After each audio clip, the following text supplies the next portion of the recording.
Hello everyone, welcome to exam तैयारी by Soni Singh. आज हम लोग उष्णकटिबंधीय चक्रवात, जिसे ट्रॉपिकल साइक्लोन भी कहते हैं, को देखते हैं। उष्णकटिबंधीय चक्रवात देखने से सबसे पहले हम लोग देखेंगे कि इसकी उत्पत्ति कहाँ पर होती है, किन कारणों से होती है। तो उष्णकटिबंधीय चक्रवात 30 डिग्री से 35 डिग्री नॉर्थ तथा 30 डिग्री से 35 डिग्री साउथ के बीच में उत्पन्न होती है, जहाँ पर वर्ष भर सबसे ज़्यादा गर्मी पड़ता है, क्योंकि यहाँ सूरज की किरणें सीधी पड़ती है। कहाँ पर? विषुवत रेखा पर। अब 30 डिग्री से 35 डिग्री नॉर्थ तथा 30 डिग्री से 35 डिग्री साउथ को उष्णकटिबंधीय बेल्ट कहते हैं। क्या बोलते हैं? उष्णकटिबंधीय बेल्ट। 30 डिग्री से 35 डिग्री नॉर्थ में चक्रवात एंटी क्लॉकवाइज घूमती है। एंटी क्लॉकवाइज मतलब घड़ी की विपरीत दिशा में। घड़ी की विपरीत दिशा मतलब एंटी क्लॉकवाइज। 30 डिग्री से 35 डिग्री साउथ में चक्रवात क्लॉकवाइज घूमती है, मतलब घड़ी की दिशा में।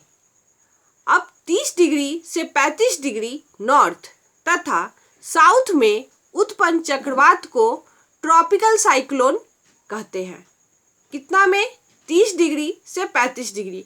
लेकिन यहाँ पर एक पॉइंट नोटेड रखना है हमेशा कि 0 डिग्री से 5 डिग्री तक कोई भी चक्रवात नहीं बनता है, न ही नॉर्थ के तरफ न ही साउथ के तरफ, क्योंकि 0 डिग्री से 5 डिग्री के एरिया को शांत क्षेत्र या डोलड्रम कहते हैं, जिसको हम लोग आगे देखेंगे। विषुवत रेखा पर 0 डिग्री से 5 डिग्री के बीच के क्षेत्र को शांत क्षेत्र या डोलड्रम कहते हैं। 0 डिग्री से 5 डिग्री के बीच चक्रवात नहीं बनते हैं, और चक्रवात नहीं बनने का रीजन क्या है कि 0 डिग्री से 5 डिग्री के बीच कॉरियोलिस बल की कमी होती है। कौन सी बल की कमी होती है? कॉरियोलिस बल की कमी होती है, जिसके कारण पवनें चक्रीय रूप में नहीं घूम पाते। चक्रीय रूप में घूमने का अर्थ है कि पहले छोटा, फिर उससे बड़ा, फिर उससे बड़ा, फिर उससे बड़ा, इस रूप में पवनें नहीं घूम पाते हैं, न ही नॉर्थ की तरफ और न ही साउथ की तरफ।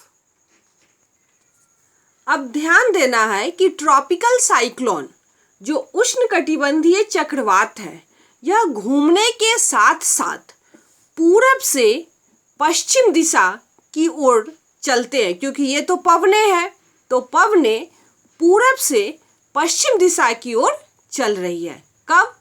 ट्रॉपिकल साइक्लोन में। एवं उत्तर की तरफ यह मुड़ जाती है। मुड़ने की दिशा पश्चिम और उत्तर है। कौन सी दिशा है? पश्चिम उत्तर है। उष्णकटिबंधीय चक्रवात वैसे क्षेत्र में उत्पन्न होते हैं जहां पर पानी बहुत जल्दी गर्म हो जाती है। उस एरिया में उष्णकटिबंधीय चक्रवात उत्पन्न होते हैं। जैसे बंगाल की खाड़ी में उत्पन्न जो होता है उष्णकटिबंधीय चक्रवात, यह आंध्र प्रदेश, उड़ीसा, बंगाल इत्यादि को सबसे पहले टच करता है, और इनको टच करते हुए यह पश्चिम उत्तर की तरफ मुड़ जाता है, और पश्चिम उत्तर की तरफ मुड़ते हुए यह म्यांमार तक चले जाता है। अब यहाँ ध्यान देना है कि 0 डिग्री जो विषुवत रेखा है, और 0 डिग्री से 5 डिग्री के क्षेत्र को हम लोग कौन सा क्षेत्र बोले? शांत क्षेत्र या डोलड्रम। अब 5 डिग्री से 35 डिग्री के बीच जो हवाएं चलती है, वह किधर चलती है? तो यह हवाएं पूरब से पश्चिम की ओर चलती है। किस दिशा में चलती है? पूरब से पश्चिम की ओर। अब देखते हैं कि चक्रवात पवनों विंड्स का चक्रीय सिस्टम है, जिसमें केंद्र सेंटर में क्या होता है कि लो प्रेशर होता है, निम्न दाब होता है। जहाँ पर लो प्रेशर होगा वहाँ हाई टेम्परेचर होगा। इस बात को ध्यान रखना है कि जहाँ पर प्रेशर कम होगा वहाँ पर तापमान ज़्यादा होगा। अत्यधिक गर्मी के कारण हवा ऊपर उठ जाती है, जिससे सेंटर केंद्र में दबाव कम हो जाएगा और लो प्रेशर एरिया उत्पन्न हो जाता है। ये लो प्रेशर का केंद्र बन जाता है। ये लो प्रेशर का केंद्र बन जाता है। जैसे जैसे ये चक्रीय आगे बढ़ती जाती है, हाई प्रेशर बनते जाता है। बाहर से अंदर की तरफ हवाएं निम्न दाब जो लो प्रेशर क्षेत्र है को भरने के लिए चलने लगती है तेज हवाएं। कोरियोलिस बल के कारण पवनें लो प्रेशर के चारों तरफ घूमने लगती है। ठीक है, किस बल के कारण? कोरियोलिस बल के कारण। और घूमती हुई पवनें केंद्र के चारों तरफ ऊपर उठती है। ठीक है, घूमती हुई पवनें कैसे ऊपर उठती है? केंद्र के चारों तरफ ऊपर उठती है।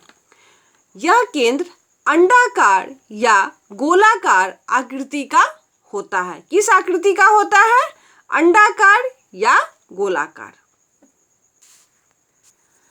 अब लो प्रेशर क्षेत्र ऐसे जगहों में उत्पन्न होते हैं जहां तापमान 26 डिग्री सेल्सियस 26.5 डिग्री सेल्सियस से ऊपर जैसे ही होगा तो वहाँ पर लो प्रेशर क्षेत्र बनने लगेगा। यह ज़्यादातर सागर या महासागरों में होता है।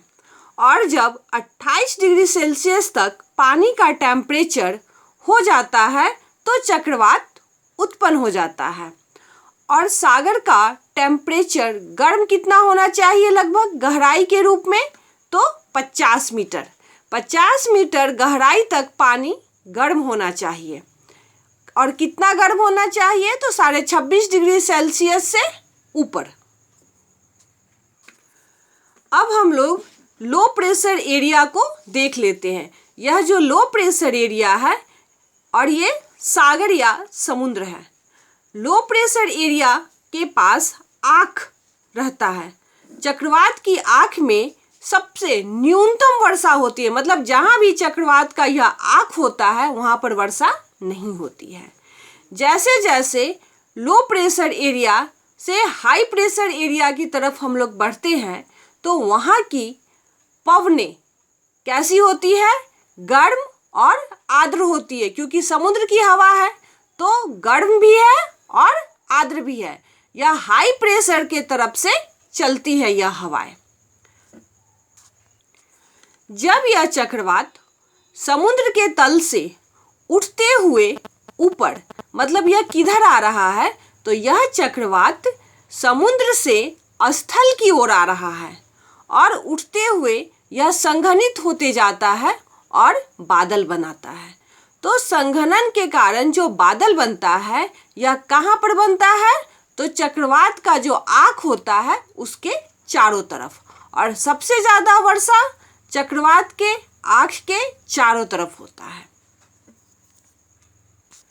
संघनन के बाद, वर्षा होने के बाद फिर यह हवा ऊपर से नीचे की तरफ, मतलब फिर वापस रिटर्न समुद्र की तरफ आती है, जहाँ यह गर्म एवं शुष्क होती है और नीचे उतरती है। इस चक्रवात की गति 117 किलोमीटर से अधिक होती है। अब चक्रवात के रूप में थोड़ा सा इन बातों को भी देख लेते हैं कि एक उष्णकटिबंधीय चक्रवात ज़्यादातर किस पर प्रभावी होता है? तटीय क्षेत्र, थार क्षेत्र, लद्दाख या इनमें से कोई नहीं। तो भारी वर्षा और तूफान उष्णकटिबंधीय चक्रवातों की विशेषता है। उष्णकटिबंधीय चक्रवात को हिंद महासागर में चक्रवात, अटलांटिक में तूफान, पश्चिमी प्रशांत और दक्षिणी चीन सागर में टाइफून, पश्चिमी ऑस्ट्रेलिया में विली विलीज के रूप में जाना जाता है।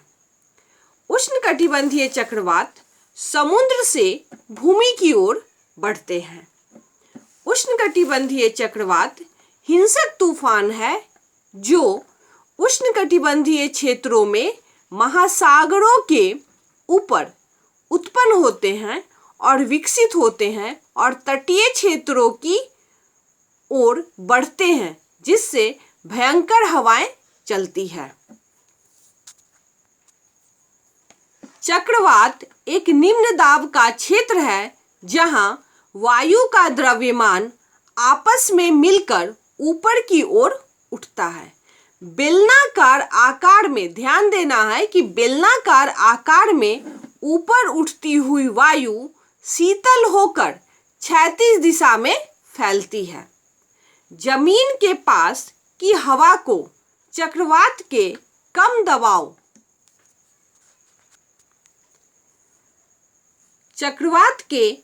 दबाव वाले केंद्र की ओर धकेला जाता है। कौन सी हवा को? तो जमीन के पास की हवा को। और यह फिर ऊपर की ओर उठती है और ठंडी होकर फैलती है। जैसे जैसे चक्रवात शांत होते हैं, ऊपर उठती हवा अधिक आर्द्र हो जाती है, जिससे चक्रवात के अंदर बादल छा जाता है और काफी नमी हो जाती है। तटीय क्षेत्र, हम लोग ऊपर एक प्रश्न देखें कि एक उष्णकटिबंधीय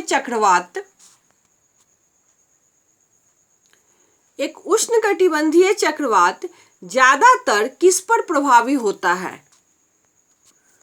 तो यह तटीय क्षेत्र पर ज्यादातर प्रभावित होता है, क्योंकि उष्णकटिबंधीय चक्रवात की हवा जो है वह महाद्वीपीय स्थान या स्थल की ओर कमजोर हो जाती है।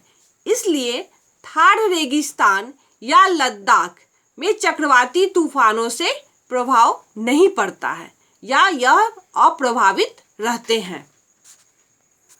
तो आज हम लोग उष्णकटिबंधीय चक्रवात जो ट्रॉपिकल साइक्लोन है को देखें और आशा करते हैं कि आपको यह वीडियो पसंद आया होगा। अगर वीडियो पसंद आए तो लाइक, शेयर और सब्सक्राइब करें मोटिवेशन के लिए, ताकि मैं और इस तरह की वीडियो बनाकर अपलोड कर सकूं। मिलते हैं नेक्स्ट वीडियो में, तब तक के लिए नमस्कार।